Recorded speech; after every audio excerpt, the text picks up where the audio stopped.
de gec deyil yəni. Bax buradan girsən parlamentə. Gözlə baxım nə qədərdir. Az yavaşına hazır gətirməsən. Vay çox yaxındır. Yarım saatda vardı hələ açılışa. Qoy yaşayım.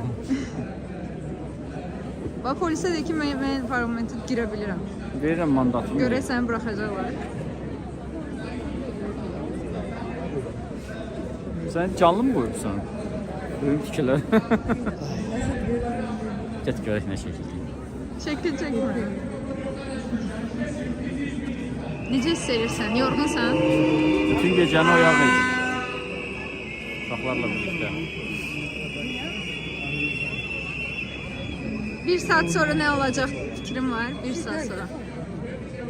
Bunlar özlərinin qeyri-qanuni, legitimiliyi olmayan parlamentlərini təsdiq edəcəklər. El dili ilə desək, qız evində toy doğulan evinin xəbəri yoxdur.